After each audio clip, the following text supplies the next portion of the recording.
ఎన్నికలు దగ్గర పడుతున్న సమయంలో సీఎం జగన్ పార్టీ మేనిఫెస్టోపై దృష్టి పెట్టారు. ఈ క్రమంలోనే సీఎం జగన్ మధ్యాహ్నం 3 గంటలకు కీలక సమావేశం నిర్వహించనున్నారు. దీనికి వైసీపీ సీనియర్ నేతలు హాజరు కానున్నారని సమాచారం. నవరత్నాలతో పాటు కొత్త పథకాలు, రైతు రుణమాఫీ వంటి మేనిఫెస్టో అంశాలపై చర్చించనున్నారు. ప్రధానంగా మహిళల కోసం కొత్త పథకాల అన్వేషణలో సీఎం జగన్ ఉన్నట్లు సమాచారం. ఎన్నికల షెడ్యూల్ వచ్చేలోపే మేనిఫెస్టో ప్రకటించేందుకు జగన్ సిద్దమవుతున్నట్లు తెలుస్తోంది. దీనిపై ఈ మీటింగ్ లో చర్చించనున్నారు.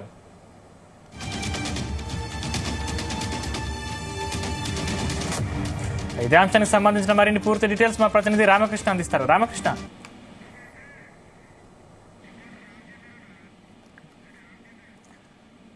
ఇదే అంశానికి సంబంధించిన మరింత పూర్తి సమాచారం మా ప్రతినిధి రామచంద్ర అందిస్తారు. రామచంద్ర.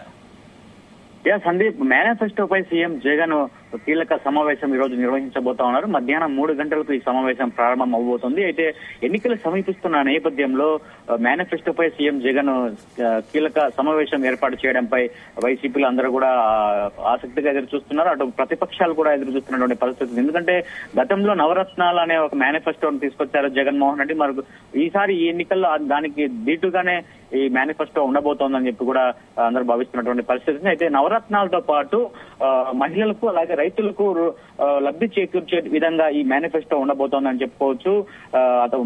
రైతు రుణమాఫీ అలాగే మహిళలకు సంబంధించిన డ్వాక్రా రుణమాఫీ కూడా చేసే యోచనలో సీఎం జగన్మోహన్ రెడ్డి ఉన్నారు.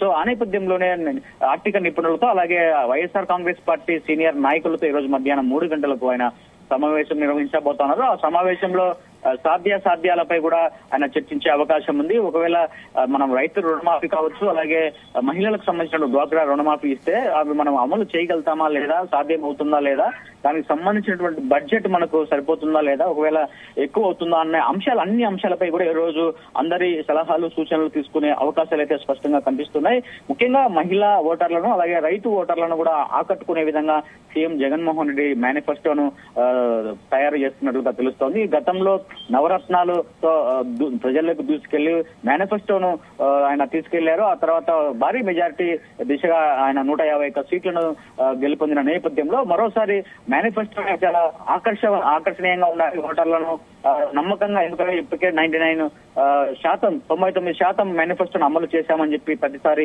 చెప్తున్నటువంటి సీఎం జగన్మోహన్ రెడ్డి ప్రజల్లో నమ్మకం కలిగిందని చెప్పి ప్రజలు కూడా నమ్ముతున్నారు మేనిఫెస్టోను అని చెప్పి కూడా ఆయన బలంగా నమ్ముతున్నారు. సో ఆ నేపథ్యంలో మరోసారి మనం ఏదైనా చెబితే ఖచ్చితంగా చేయాలి అన్న ఉద్దేశంతోనే ఆయన ఈ మేనిఫెస్టోను కూడా చేస్తున్నట్టు తెలుస్తోంది. చెప్పింది ఖచ్చితంగా చేసేలాగా మేనిఫెస్టోలో ఉండాలి. ఒకవేళ ఉత్తుత హామీలు ఇచ్చి చంద్రబాబు లాగా మేము ఉండలేమని చెప్పి కూడా ఆయన పలు సభ వేదికలలో ఆయన ప్రసంగించినటువంటి పరిస్థితి ఉంది. సో మరి ఈ రోజు జరగబోయే కీలక సమావేశంలో మేనిఫెస్టోకు సంబంధించినటువంటి అన్ని అంశాలు కూడా చర్చించే అవకాశం ఉంది. మరో ఒక 2-3 రోజుల్లోనే సిద్ధం సభ పల్నాడు జిల్లాలో నిర్వహించిన నేపథ్యంలో అక్కడ ఈ మేనిఫెస్టోను ప్రకటించే అవకాశాలు ఉన్నాయని చెప్పి కూడా వైసీపీ వర్గాలు చెప్తున్నాయి. మరి మేనిఫెస్టోను ఎన్నికల కోడ్ లోపునే ప్రకటించాలని చెప్పి కూడా సీఎం జగన్ యోచిస్తున్నట్లుగా తెలుస్తోంది. మరి మేనిఫెస్టోకు సంబంధించినటువంటి అంశాలు ఇంకా మహిళలకు ఇంకా మరింత లబ్ధి చేకూర్చే విధంగా, రైతులకు మరింత లబ్ధి చేకూర్చే విధంగా మేనిఫెస్టోను తయారు చేస్తున్నట్లుగా తెలుస్తోంది. అటు రుణమాఫీ కావచ్చు, మరింత లబ్ధి చేకూర్చే విధంగా ఆర్థికంగా బలంగా ఉండాలి మహిళలు కావచ్చు, ఆ రైతులు కూడా ఆర్థికంగా ఎదగాలని చెప్పి కూడా సీఎం జగన్ యోచిస్తున్నట్లుగా తెలుస్తోంది. మరి ఇదే అంశంపై ఈ రోజు సమావేశం నిర్వహిస్తబోతున్నారు. ఇది చాలా కీలకమైన సమావేశంగా వైసీపీ వర్గాలు అయితే చెప్తున్నటువంటి పరిస్థితి ఉంది. మరి చూడాలి, మధ్యాహ్నం 3 గంటల తర్వాత ఈ సమావేశం ప్రారంభమైన తర్వాత దీనికి సంబంధించినటువంటి అన్ని వివరాలు కూడా వెల్లడించే అవకాశం ఉంది వైసీపీలో ఉన్నటువంటి కొంతమంది ముఖ్య నేతలు. సందీప్. Right, thank you Ramachandra.